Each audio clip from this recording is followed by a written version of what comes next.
How is it that one becomes so alone? Mirakuru Mujikaru was the dream project. It was sort of what inspired me to get into making musical recordings. The whole time we were making Tally Hall songs, I knew that in the back of my mind there was this magic project that had to happen, but it wasn't clear how that would manifest. To understand that, let me tell you another story. At this moment, it may seem unrelated, perhaps even unnecessary, but in time, its purpose will become clear.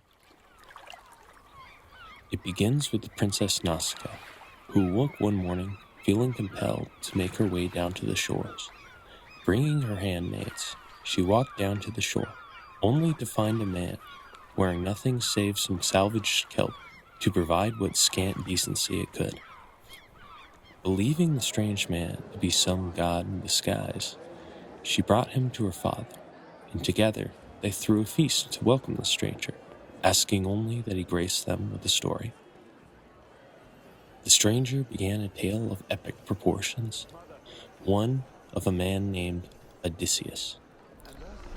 This man, Odysseus, he won wars in far-off lands, encountered dangerous creatures while traversing through waters teeming with sea monsters. He beseeched gods, both benevolent and malicious, and along the way, he watched as his men, his friends, died until eventually he found himself alone on a rocky shore.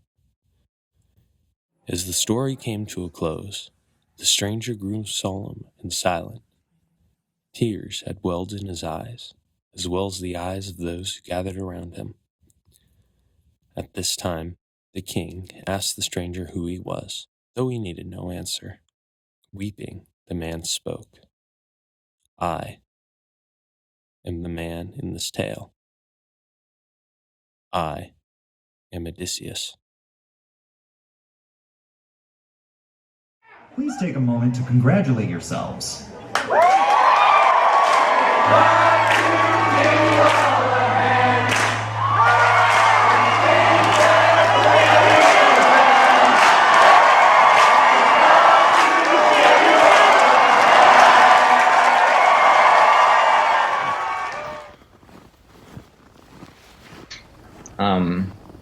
One would hope that all output would be of authentic value, and different people project different ideas upon how they identify with different subjects, right?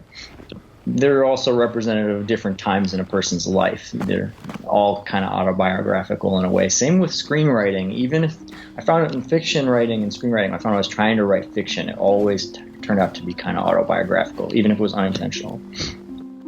Joe Hawley had found himself alive but not living. After all, it seemed as though his life had fallen apart. He had left school to pursue a career in entertainment with his band, made up of several of his best friends. Together, they managed to sign a major record label, release 2 critically acclaimed albums, and create a successful sketch comedy show, play several tours across the United States for a dedicated and engaging fan base. It's like living in a dream. But like any dream, eventually, one needs to wake up. You were a sailor. Can you remember anything else? No?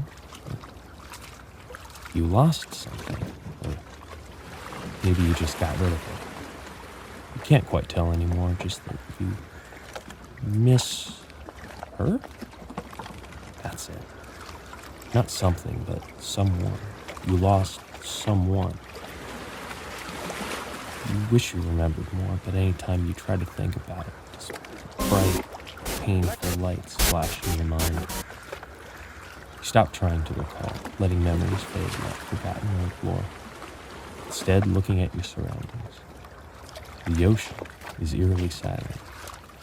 A perfect mirror, reflecting the heavens above as they danced above the water. At that moment, you feel like an island lost amidst a sea of stars, with nothing but the empty void of space surrounding you. I was living in a semi-truck garage for about 4 months, and then I had to go to my Uncle Tom's farm in Otisville, Michigan, and I was working in exchange for room and board. The dream was over, and with no place left to go, Joe found himself working for room and board at his uncle's farm, with very little left to his name. For a time, he was content with this. However, simply surviving wasn't enough. Life without purpose, Joe thought, is meaningless. It was on this farm that he began to remember a time where his life was worth living. One where he was surrounded by white sandy beaches, crystal blue oceans, and he heard music in his head.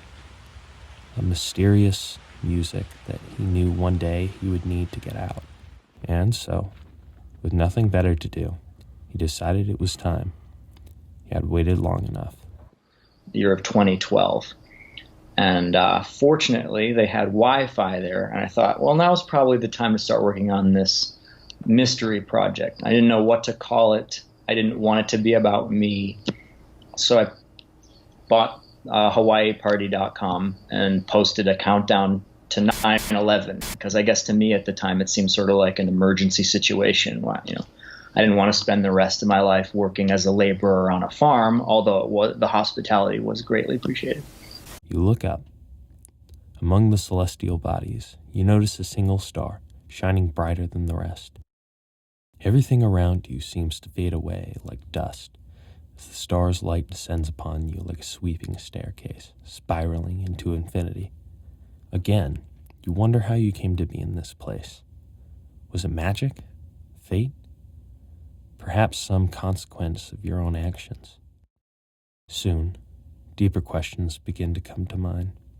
Why do bad things happen? Why do we kill? Die? Why are we even alive? Does it even matter? As you ruminate on the ancient, unanswered questions, you stumble across something familiar. A name. Your name. Simon. And so ends our story, within a story, within a story, within a story, within a story. However, you may think, there's still so much we still don't know that needs to be told. And to that, I would say you were right. Like Odysseus, these stories told within these pages find their start in the middle of their respective worlds. And now that we understand what we are to expect, let us go back to the beginning.